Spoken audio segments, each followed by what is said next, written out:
Bom, boa tarde, pessoal. Desculpa o atraso, né? A gente estava configurando a máquina aqui. Bom, queria agradecer a presença de todos vocês. Meu nome é Felipe Pereira, né? Como vocês já devem ter visto aí na agenda. Eu sou DBA, trabalho com um banco de dados há pouco mais de 10 anos, né? Eu estava num evento semana retrasada em Porto Alegre e a galera estava brincando que todo mundo que tem mais de 10 anos de experiência não fala se é 11, 15, 19, né? Fala mais de 10, né? Para a galera ficar com medo de entregar a idade, né? E hoje eu trabalho na Dextra. A Dextra teve já uma apresentação aqui do Fernando, né? Quem viu já sabe que a Dextra é uma empresa de desenvolvimento de software, mas ela também tem braço de serviços de banco de dados, né? Então consultoria, suporte, treinamento. Então eu trabalho justamente nessa área. E a gente também dá assessoria aí para os desenvolvedores, né? Então os desenvolvedores fazem lá software, sites, aplicativos, né? E a gente dá assessoria quando necessário também, tá? Falando um pouco mais do meu background técnico, eu trabalho...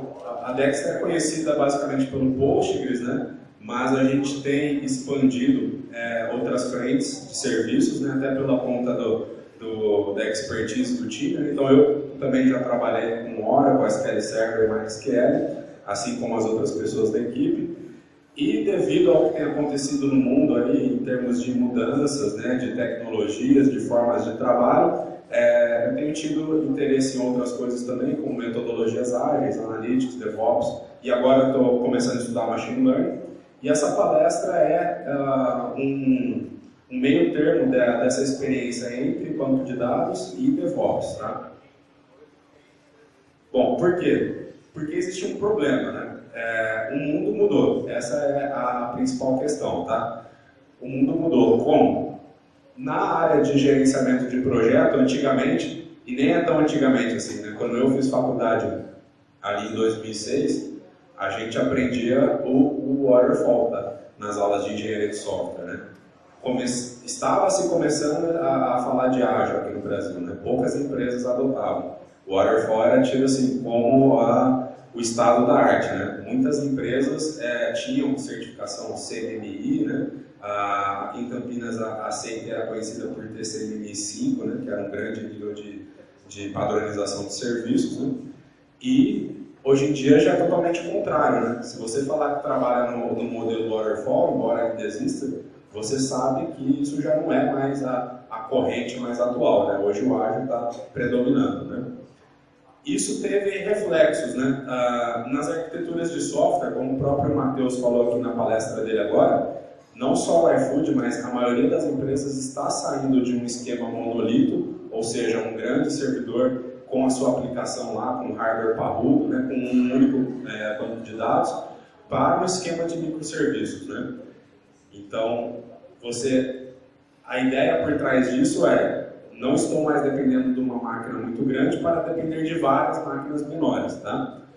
E mesmo a infraestrutura, que para a gente que trabalha com software, a infraestrutura foi sempre assim, a infraestrutura é o metal, né? É o hardware, e mesmo a infraestrutura que é a última barreira, assim, digamos, já está sendo tratada como código, né? Então, obviamente que a pessoa que trabalha com manutenção de hardware, seja desktop, laptop, servidor, isso ainda vai continuar existindo. Mas do sistema operacional para frente é software, né?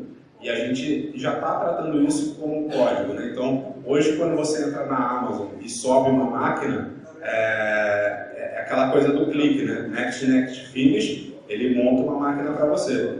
Você não precisa mais se preocupar em ter o skill de, vai sair o Ubuntu 17, como é que eu instalo o Ubuntu 17? Isso nem passa mais na nossa cabeça, né? A maioria das máquinas que a gente sobe hoje em dia, a gente sobe em nuvens, ou muita coisa a gente testa com Docker na própria máquina, né? Então você nem sequer mais tem o trabalho de saber como é que se instala ou se configura alguma coisa, tá? Então o mundo está mudando. A gente tem que dar o crédito aqui, né? Quando eu digo a gente, assim, eu sou DBA, eu sei que algumas pessoas aqui são, mas pelo levantamento aí muitos são desenvolvedores, né? Aqui agora, assim, quem é desenvolvedor de cargo, assim mesmo, desenvolvedor? Algumas pessoas, bastante gente. E a gente tem que dar o crédito para os desenvolvedores, porque foi graças a eles que essa mudança veio, né? Então, começou lá no manifesto ágil, né, do desenvolvimento, teve influência em gerenciamento de projetos, teve influência em arquitetura de software, teve influência na própria infraestrutura, e os bancos de dados nada, né? A gente, assim, DBA, a gente é meio que homem das cavernas, assim, né? A gente gosta de fazer tudo na mão. Tá dando risada aqui em CDBA também? Mas conhece alguém que é assim. A gente gosta muito daquela frase, né? Ninguém mexe no meu banco de dados, né? A gente adora isso, né? Só a gente mexe no nosso banco de dados. E tem que mudar, né, gente? Vocês viram pela própria palestra do Matheus alguns pontos de por que isso tem que mudar, né? E a gente vai explorar mais alguns aqui hoje diferentes. Bom, toda essa, digamos assim, podemos chamar isso de revolução ágil, que começou no desenvolvimento de software, veio no gerenciamento de projeto, infraestrutura, culminou numa série de ferramentas e práticas que a gente está convencionando chamar de DevOps, tá? Então, ao contrário do Manifesto Ágil, que teve o Manifesto Ágil, né, tem toda assim, o que significa ser ágil, o DevOps não tem um manifesto DevOps, né? Então não tem uma definição clara, formal, digamos assim, do que é DevOps. DevOps é um cargo, DevOps é um departamento, DevOps é uma coisa que eu faço no meu dia a dia, o que é DevOps, né? Então, o que a gente, até por já estarmos em 2017, muitas empresas usando isso, né? O próprio termo DevOps, se eu não me engano, já tem cerca de 10 anos que ele foi cunhado, né? Então, hoje a gente já entende algumas práticas como sendo ou não DevOps, e todas elas se referem basicamente ao ciclo da aplicação, né? Então, isso aqui é um desenho de um ciclo da aplicação, um software, né? Então, um software, primeiro você planeja o software, da maneira que for, por exemplo, no Scrum, através do Product Backlog, das plannings, né? Você depois de fato codifica, roda as builds, né? Testa, solta o release, esse release vai ser feito deploy nos ambientes, né? Primeiro no ambiente de homologação, depois talvez um pré-produção, depois produção em si. Depois ele entra em operação e dentro da operação tem a parte de monitoramento, né? Que hoje, a parte, digamos assim, que a antiga setor de infraestrutura está cuidando mais, seria talvez um pouquinho do deploy, operação e monitoramento, né? A parte de desenvolvimento está pegando realmente o resto aqui. E a questão todas essas fases, elas estão tendo cada vez mais processos e ferramentas para permitir que elas ocorram de maneiras mais rápidas, né? E contínuas, né? Há não muito tempo atrás, que nem eu falei para vocês, na época que eu estava na faculdade, era normal você imaginar que um software era construído do início ao fim, depois seria feito o deploy e pronto, né? Desculpa. Hoje não. Hoje a nossa cabeça já é diferente, né? Hoje você já imagina que você vai fazer o deploy no seu software em produção várias vezes ao dia, né? Mais uma vez fazendo o link com o que o Matheus falou aqui, e não é prerrogativa só do iFood isso, né? Diversos tipos de software fazem vários deploys ao dia. Isso já não assusta mais ninguém, né? Inclusive o termo DevOps veio do Patrick, né? Que acho que foi em 2007, numa conferência do Yahoo, ele cunhou esse termo e o tema da palestra dele, se eu não me engano, era 10 deploys por dia, né? E na época isso era uma coisa assim, inimaginável, né? E hoje não, a gente já vê isso com outros olhos, né? Bom, como é que o banco de dados entra nisso, né? Downtime. Nós, como DBAs, né, sempre que a gente vai fazer uma alteração no banco de dados, até o deploy da aplicação, geralmente acompanha um deploy do banco. A gente sempre, enquanto profissional que cuida da produção, pede ali uma janela, né, que ocasiona um downtime na aplicação. A execução dos próprios deploys ou das alterações no banco de dados costuma ser manual, né, aquele famoso, o dev passa o script para o DBA, e tem diversas formas de fazer isso, né? Desde maneiras informais, como manda por Skype, manda por e-mail, até processos bem burocráticos, com comitês de mudança, aprovação, né? Janelas de aprovação, toda aquela coisa que o ITIL nos ensinou. E o resultado disso é que a gente tem processos que são particularmente demorados, né, porque são feitos de maneira manual, exigem um downtime, e também não são escaláveis, né? Você sempre precisa de um horário, de uma pessoa para executar aquilo, né? E você tem limite para tudo, né?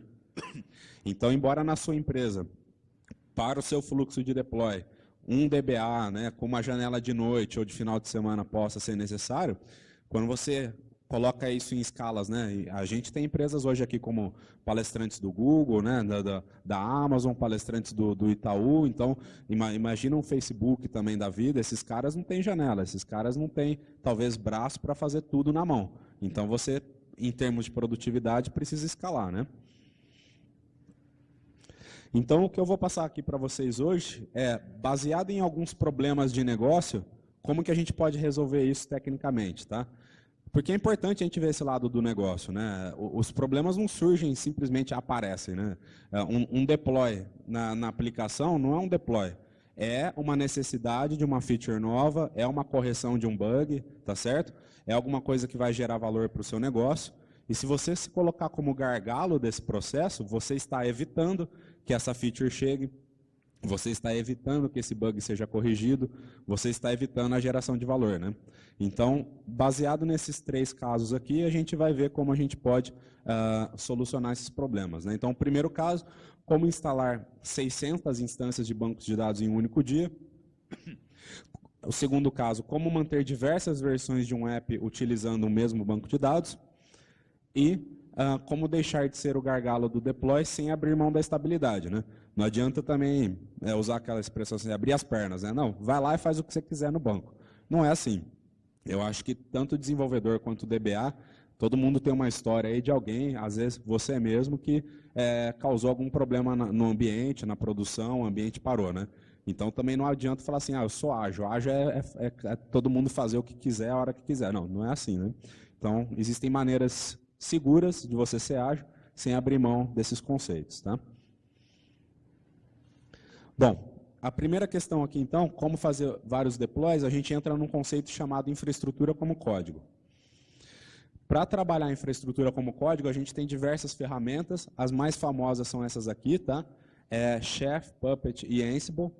O Puppet, ele é o mais antigo, então na internet vai ter mais coisas sobre Puppet. O Chef, ele veio depois, mas ele tá muito adotado também, né? Então são 2 caras que estão brigando. E o Ansible, ele está vindo agora, e ele está vindo com uma proposta um pouco diferente, que é a seguinte. O Puppet e o Chef, eles automatizam a infraestrutura? Sim. Só que eles têm um nível de configuração, um nível de curva de aprendizado que só faz sentido, que nem eu falei, para os caras grandes. A maior parte das empresas não é grande, né? A gente costuma pensar que sim, porque são as empresas que estão na mídia, né? Aquele top of mind que a gente conhece, mas a grande parte das empresas, né? E aí, para usar uma brincadeira que eu não lembro quem falou, mas que as pessoas chutam números, né? Então, vamos chutar um número aqui. 90% das empresas são pequenas, tá? A empresa que você trabalha, a empresa que os seus parentes possuem, que seus amigos possuem, tá certo? E às vezes, para você instalar, por exemplo, numa empresa pequena, você só tem 3 ambientes de banco de dados: desenvolvimento, homologação e produção. Cara, se você só tem 3 ambientes e produção você instalou uma vez na vida, homologação talvez você reconstrua dentro de um determinado período, e deve também. Será que vale a pena perder tempo aprendendo esses caras, né? Talvez não valha, né? E isso talvez seja um dos motivos que muita gente ainda não adota. É mais fácil você instalar na mão uma coisa, se for uma vez só, do que se você tiver que aprender esse cara para mandar instalar aquela uma coisa, né?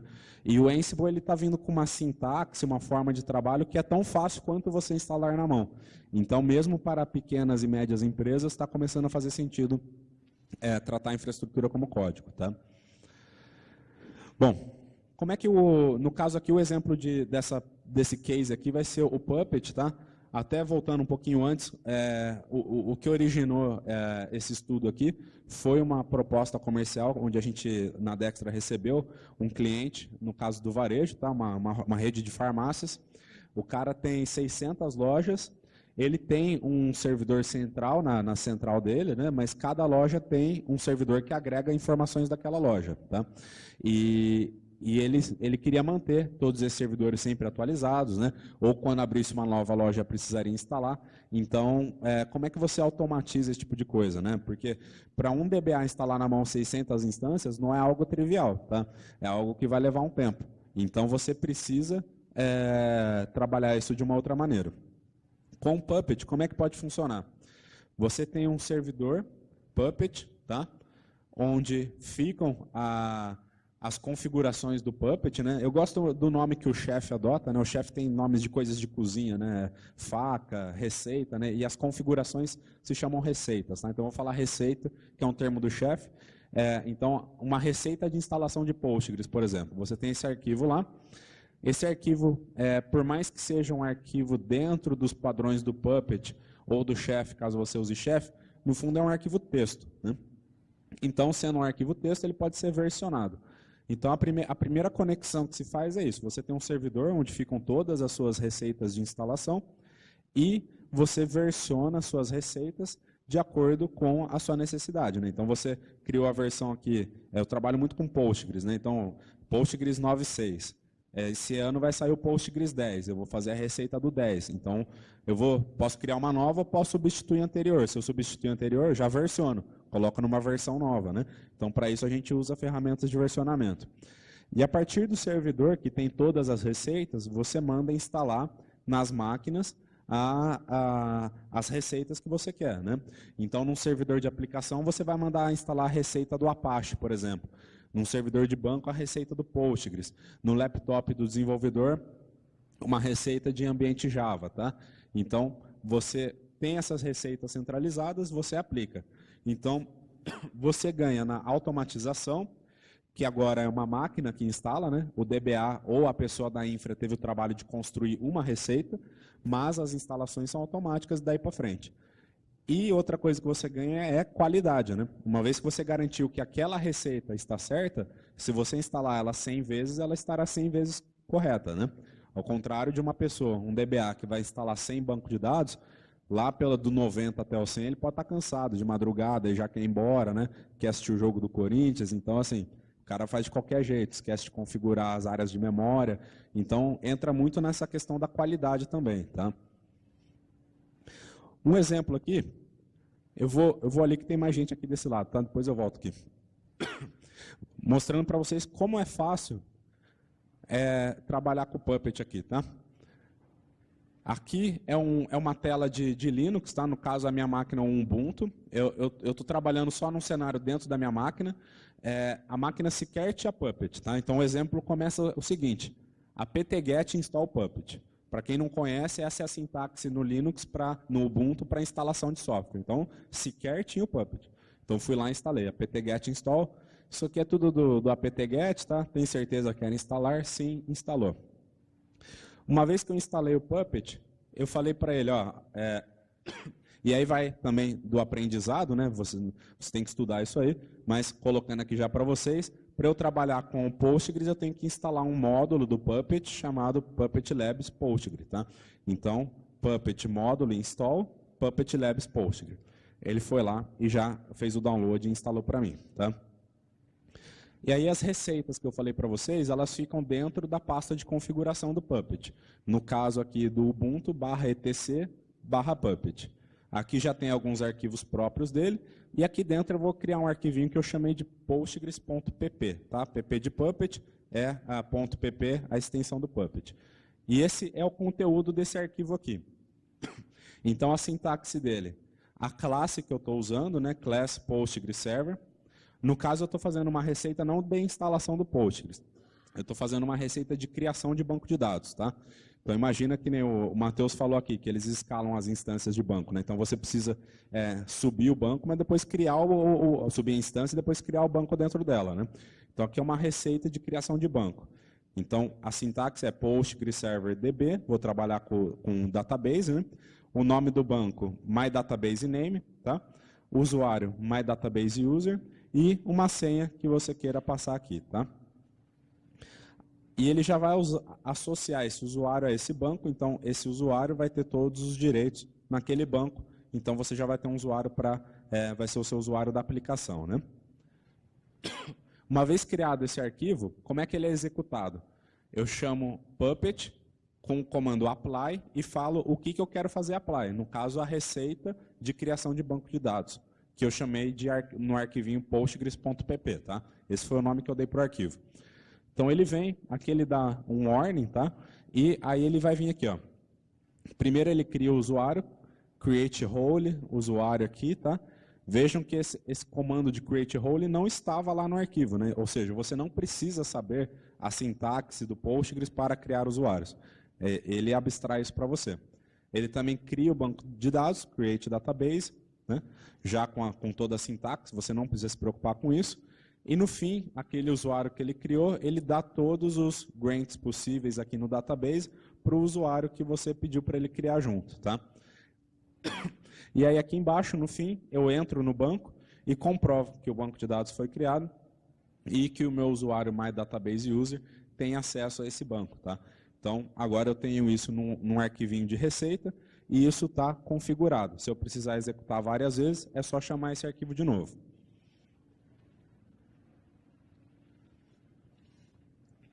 Alguém aqui já usa alguma configuração para banco de dados, assim, de instalação? Não? Já usa?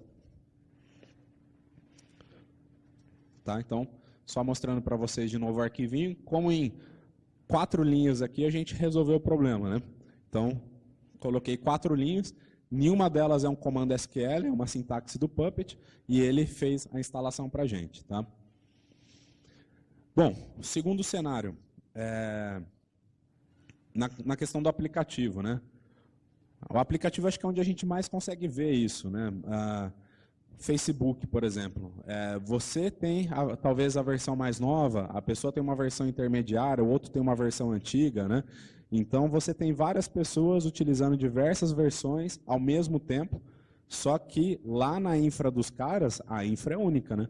O servidor é único. Por mais que seja assim várias instâncias, mas lá está rodando uma versão única. Não tem um servidor de banco de dados para cada versão de cliente rodando um app, né? Então, no fundo, o que existe você precisa saber coexistir as diversas versões, né? No caso aqui a gente está falando de banco de dados, com o mesmo banco de dados para várias versões. Tá? Isso é uma coisa chamada de database refactoring.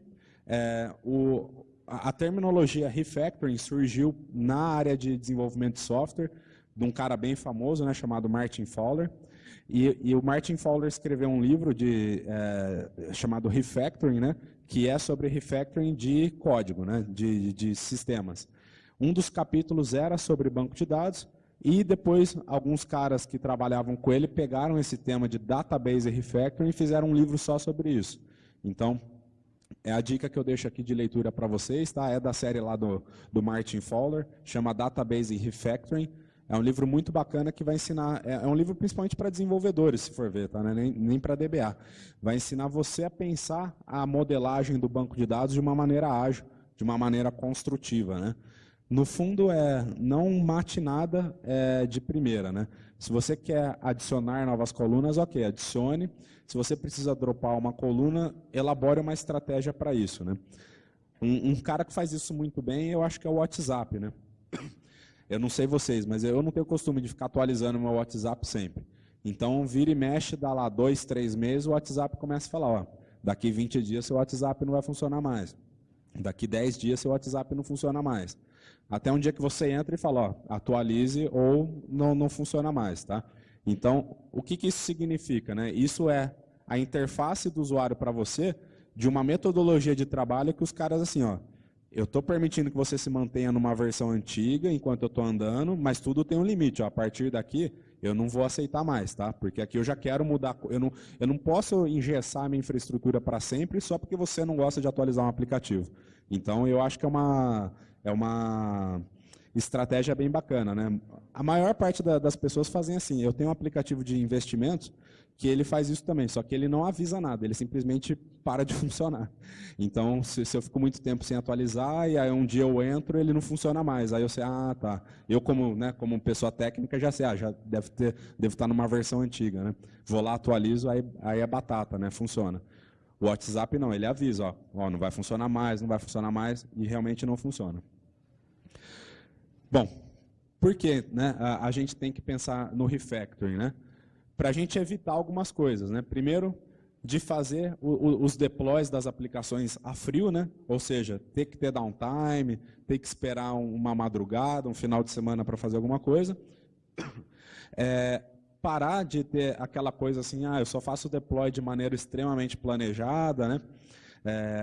Então, incapacitando ali a minha habilidade, que nem eu falei para vocês, de inovar, de trazer um bug fix, de trazer uma feature nova, né? Imagina que você tem um aplicativo e um concorrente seu lança uma feature muito bacana. E aí você também quer lançar. Só que aí o seu DBA não está planejado, a sua área de banco não está planejada para ter aquilo assim, hot deploy, né? O cara fala, não, tem job que roda de madrugada, só no fim de semana eu vou poder mexer nisso, né? Então você fica uma semana sem poder atualizar. E o que acontece muito em banco, né? Eu converso muito com as pessoas por aí, é o tal do all-in, né? Ou faz todas as mudanças ou não faz nenhuma. Então, às vezes você, da perspectiva do software, tem 10 features que você quer implementar, só 2 mexem no banco, mas aí, como não está muito bem planejado, o primeiro alter table que veio já quebrou tudo, e aí você dá o rollback na sua transação inteira, não faz deploy de feature nenhuma, de nada no banco, né? E no fim, às vezes tinha coisa que podia ir, enfim, você também perde uma janela de oportunidade. Então, por que adotar? Né? Porque a gente minimiza o desperdício, né? Diminui a unidade de trabalho, tá? Então o ideal é sempre trabalhar com transformações pequenas, né? Tanto no software quanto no banco. Não acumula um ano de trabalho para fazer deploy. Vai fazendo ali toda semana, né? É importante o pessoal do software já faz isso, em banco a gente não faz, que é TDD, né?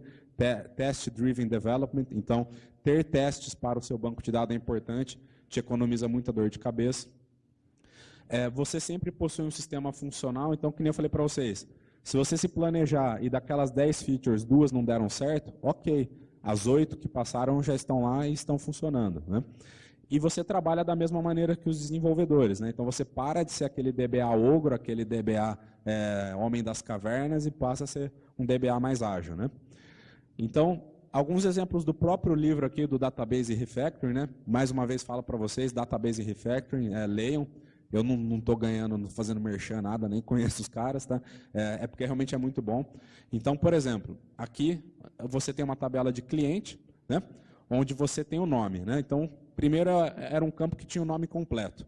E aí você decidiu quebrar em primeiro, segundo e último nome, né?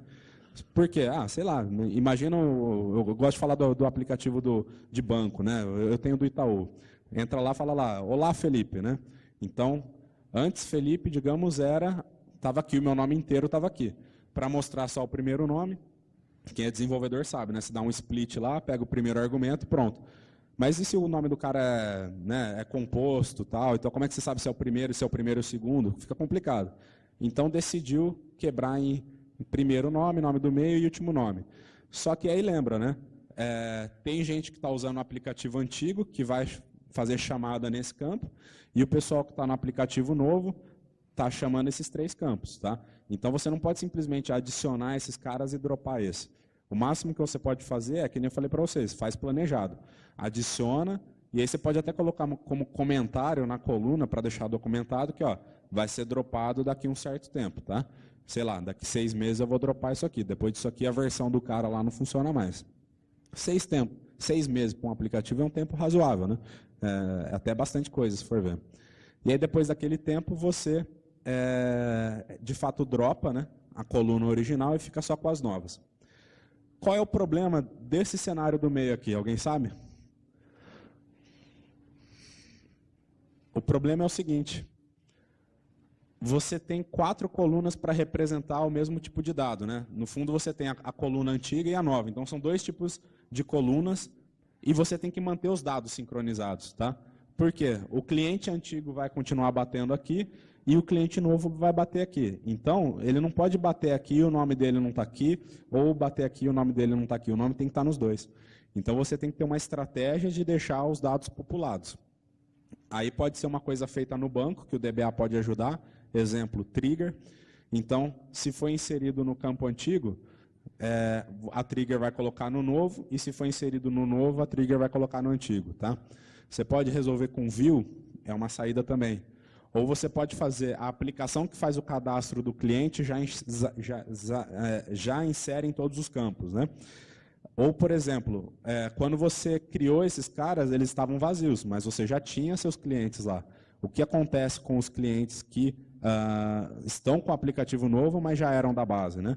Você talvez tenha que ter uma migração aqui, então você tem que levar em conta os dados, né? Não adianta só criar coluna, tem que pensar na estratégia que você vai fazer com os dados. Um outro exemplo aqui que costuma acontecer no mundo de banco de dados também é o rename, né? Então, às vezes você está infeliz com o nome da sua tabela lá, e aí você vai mudar para alguma coisa que faça mais sentido. Então, você tinha um nome complicado, e aí você falou, vou facilitar, vou chamar de customer, tá? E, então, durante um certo tempo, as duas tabelas vão ter que existir. Se forem duas tabelas, tem o problema do sincronismo de dados, ou você pode adotar a solução aqui de uma view e uma tabela real, né, que já facilita, e depois de um tempo você dropa, né? Se você for dropar, lembra de adotar aquela estratégia do Spotify, né? Já vai avisando o seu usuário, ó, sua versão é antiga, daqui 30 dias eu não vou mais dar suporte, né? Daqui 20 dias não vai funcionar mais, e assim por diante. Bom, então, pequeno resumo de tudo que a gente falou aí, né? Já está acabando, então não vou passar pelo resumo aqui. O último ponto é o Database Continuous Integration, que é o que eu falei para vocês, né? A gente precisa ser mais ágil nos deploys, mas sem abrir mão da segurança, né? Não adianta ser o louco do banco de dados que não, está aberto aí, faz o que você quiser, né? Não é isso. Existem ferramentas para isso, tá? Essa é talvez uma das áreas onde essa parte da agilidade no banco de dados sofre um pouco mais por falta de ferramenta mesmo, tá? Não são muitas e as que tem, cada uma tem a sua, ela é boa numa coisa e ruim em outra, né? Então tudo tem seus pontos negativos e positivos. O exemplo aqui que eu vou passar para vocês é do Flyway, tá? Então, só um pouco da arquitetura do que seria o Continuous Integration. Você tem, por exemplo, 3 devs, cada um tem um banco de dados na sua máquina, cada um está trabalhando numa feature diferente, então, do ponto de vista do código, eles não estão conflitando. Mas cada feature mexe no banco de dados. Então, eles precisam, no fim do dia que ele terminou a feature, esse banco está de um jeito, esse está de outro e esse está de outro. Você precisa sincronizar isso de alguma maneira, né? Então, uma maneira de você fazer isso é trabalhe as suas alterações de banco de dados como código, tá? Acontece muito de assim, o que é banco, o cara vai lá e mexe direto no banco, né? Não faça isso, né? Coloque em scripts. Você que é desenvolvedor, você já tem, você já trabalha com arquivos de código fonte, trate o banco como isso também, né? Então você vai escrever scripts SQL que serão a representação das alterações que você quer fazer. Então, por exemplo, o dev1 fez o script 1, o dev2 o script 2 e o dev3 o script 3. Esse script, por ser código-fonte, precisa ser tratado como código-fonte, então ele vai para um repositório, para o GitHub, né, para qualquer outro que você tenha aí. E aí ele vai, junto com o seu processo de build, passar pelo mesmo processo, né? Então, sei lá, você tem o Jenkins vai lá, vai fazer o build da sua aplicação e depois vai pegar os scripts SQL e executar no banco de dados, tá? E é aqui, né, nesse quadradinho que entram aquelas ferramentas, tá? Então, junto com a sua ferramenta de build, sei lá, o Jenkins, você vai ter aquela ferramenta, por exemplo, o Flyway, o Jenkins chamando o Flyway e o Flyway executando aqui no banco de dados, tá? Então, em termos arquiteturais, seria isso. Alguém aqui já tem alguma ferramenta assim, nesse sentido? Adriano? Legal. Tá? Então, um exemplo aqui, tá? Eu criei um script que, no fundo, é a criação de uma tabela funcionários, ID, nome, departamento, cargo, tá? No caso aqui, o Flyway já está instalado na minha máquina, não é nada complicado, é só baixar, é um aplicativo que você só baixa, tá? Ele tem um arquivinho de configuração, onde basicamente você vai apontar onde está o seu banco de dados. No caso, eu não mostrei a configuração, que eu estou usando os defaults, que o default, no caso, o Flyway é para Postgres, né? Então, o default ele vai conectar na máquina local, que é onde está meu banco, na porta padrão, que é onde o banco está liberado, tá? Com o usuário Postgres, que é o usuário que já existe por padrão também, tá? Então, ele já funciona por padrão aí. E aí, o que acontece? Como é a primeira vez que eu estou executando o Flyway, né, o que eu fiz? Eu coloquei esse script numa pasta eu coloquei na configuração do Flyway qual era a pasta onde estava esse script e executei o comando Flyway migrate. O migrate, o que ele faz? Ele vai no meu banco, que por padrão é localhost 5432, eu chamei o banco de meu RP. Como é a primeira vez, ele coloca aqui empty schema, ou seja, nunca foi executado nada aqui.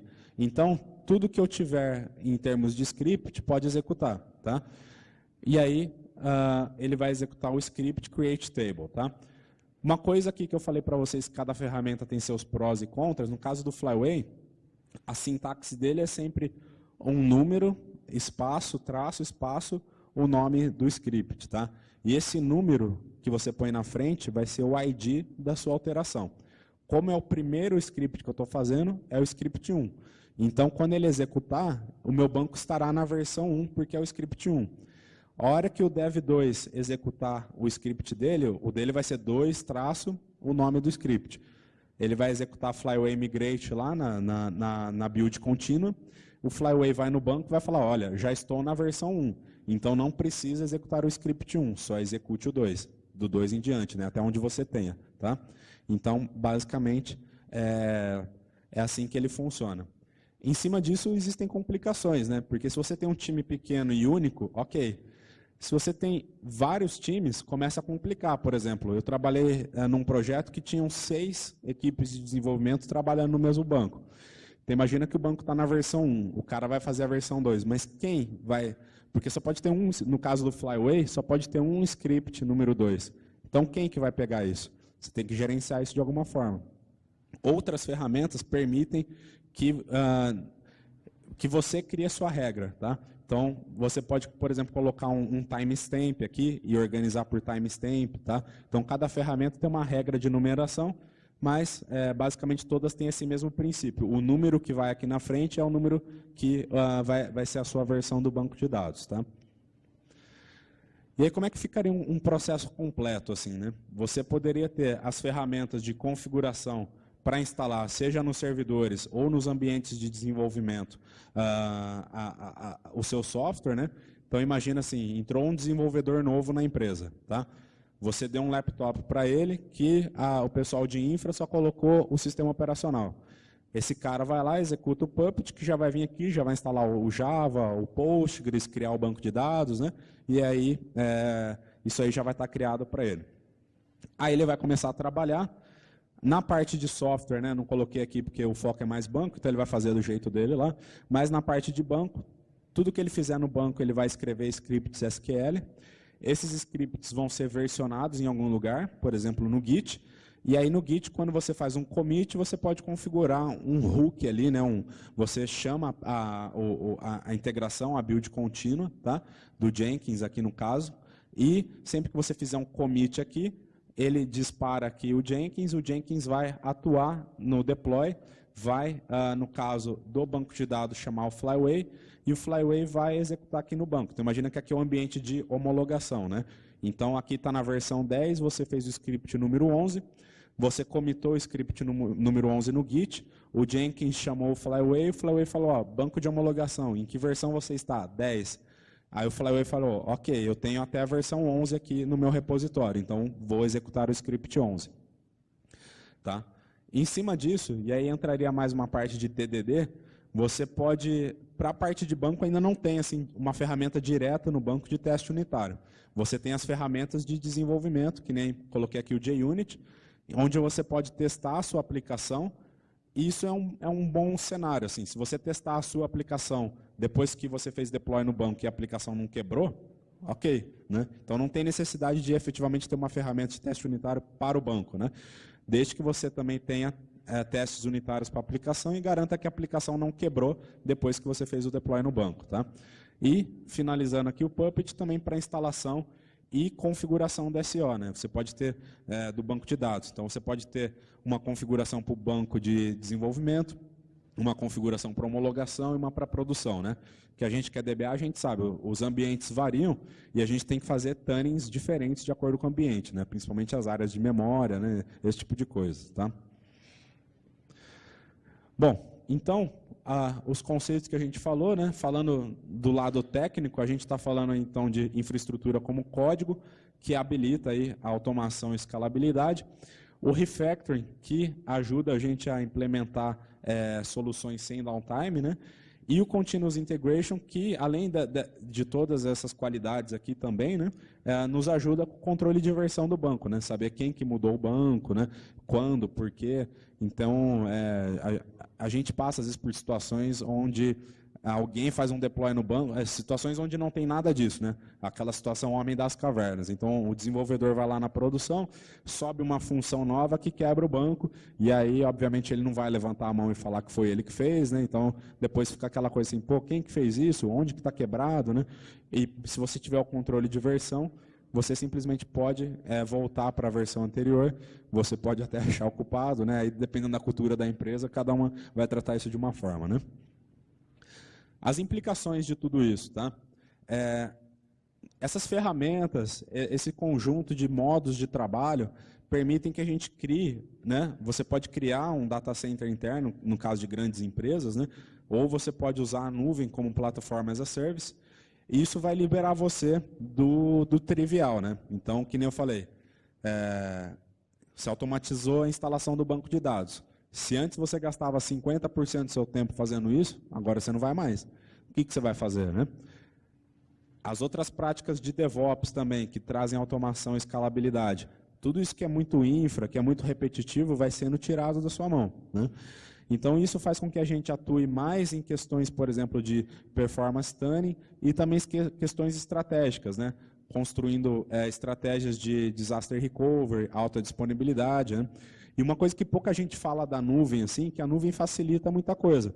Mas você gasta muito tempo também planejando custos na nuvem, né? A gente teve um caso mês passado, na Dextra, que uma equipe de desenvolvimento queria um ambiente SQL Server, e eles iam gastar muito, porque eles iam comprar um SQL Server Standard num EC2 Windows, e o Windows também tinha a versão que eu não lembro qual que era, enfim, ia dar algumas centenas de dólares aí por mês, 400, 500 dólares por mês. Aí a gente falou, cara, já tem SQL Server para Linux, você viu isso? Então, assim, no mínimo você já tira o custo do licenciamento do Windows, né? Aí os caras começaram a fuçar tal, e como era para um ambiente de dev, os caras terminaram com um Docker rodando Linux numa versão de desenvolvimento do SQL Server, que sequer cobrava licença, então caiu de um custo lá de 500 dólares por mês para menos de 100 dólares, porque só estava usando um EC2 básico para rodar um Docker, tá? Então, toda essa parte de DevOps, Cloud, ela tira realmente funções da gente, mas a gente não precisa ficar desesperado, né? A gente tem que ver que ela dá outras funções, e a gente precisa se adaptar para isso, né? Esse é um dos motivos dessa palestra também, coisas que a gente precisa aprender. E aí, dentro desse tópico, assim, coisas que a gente precisa aprender, dentro de cada uma daquelas fases que eu falei para vocês, existem ferramentas para nos ajudar, né? Então, desde o planejamento aqui, onde você vai, por exemplo, no Gira, construir um Product Backlog, gerenciar o seu projeto, né? Parte de codificação, os ambientes de desenvolvimento, a parte de controle de versão, a builds, né? Ferramentas como Maven, Ent, para fazer a build do código-fonte, né? A parte de testes, JUnit, que é um dos mais famosos, né? Parte de release, o Jenkins, parte de deploy de ambientes, Puppet, Chef, Ansible, né? Parte de monitoramento aqui, um dos mais famosos, New Relic, né? Mas tem outros, Abix, Nagios, enfim. Então, é um mundo, talvez não possamos dizer novo, né? Em termos de, porque já existe há muito tempo a maioria dessas ferramentas, mas pode ser novo para a gente, pode ser novo para a nossa empresa, para os nossos processos, né? E então é importante a gente saber que, embora a gente perca algumas coisas, tem muita coisa ainda para aprender, né? Gente tirando foto aqui, vou esperar tirar foto, tá? Então, uma frase legal do livro, tá? E aqui está o nome dos autores aí também, para ajudar depois a achar na internet. É o Scott Ambler e o Pramod Sadalaj, que eu acho que é indiano pelo nome, tá? Então, eles dizem assim, né? Gostando ou não, os requisitos mudam conforme seu projeto progride, né? As abordagens tradicionais negaram essa realidade fundamental e tentaram gerenciar a mudança, né? Todos aqueles processos burocráticos que a gente tem nas empresas. Então, gerenciar a mudança, que no fim é um eufemismo para prevenção de mudanças, né? Você só está retardando mudança. Então, o que eu estou querendo colocar aqui hoje para vocês é possível a gente mudar, é possível mudar rápido e é possível mudar rápido com qualidade, tá? Então, sejamos as pessoas que façam isso, tá bom? Obrigado. Tem tempo para pergunta? Infelizmente, vou poder abrir para uma pergunta só. Estamos bem estourados no tempo. Ali. Não tem tempo para 4 perguntas, que eu tenho 4 brindes.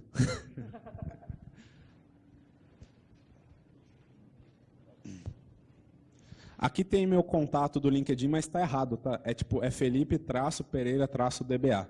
Mas, enfim, quem quiser depois me adiciona lá. Felipe, bom, a gente fala muito de entrega contínua, de deploy blue-green, e apesar de já terem ferramentas aí para ajudar na aplicação de banco, na hora que dá pau em produção, essas ferramentas têm alguma estratégia, alguma dessas ferramentas tem alguma estratégia de rollback bem definida, ou a gente tem que chamar o DBA, ou a gente tem que ter um script de rollback na manga? Qual que é a estratégia para esse problema? Qual que é o seu nome? Flávio. Flávio, ótima pergunta. Daquelas 3 que eu mostrei... Pode me dar os 4 brindes, então. Tem uma das ferramentas ali, o DB Deploy, ele funciona da seguinte maneira. Você vai escrever o script SQL e ele tem 2 tags, a tag de do e a tag de undo. Então você vai pôr, por exemplo, o create table e o que seria o undo de um create table? O drop table. Então você vai escrever os 2 e quando ele faz o deploy, ele quebra esse arquivo em 2, o arquivo de commit e o arquivo de rollback. Então se dá algum problema, ele pega o arquivo de rollback e roda. Tá? Essa é uma maneira automatizada de fazer. Não é tão automatizado assim, porque você tem que escrever o script de rollback, mas dá trabalho, né? Mas é uma das poucas ferramentas que faz isso. O Flyway é só a parte do commit mesmo. Se der errado, aí você tem que se prever antes. Geralmente, o que a gente faz? A gente faz talvez um backup da base antes, dependendo do cenário, né? Enfim, mas essa é uma parte que, para banco de dados, ainda está deficitária. Assim, né? Bom, pessoal, acho que dá tempo para mais uma.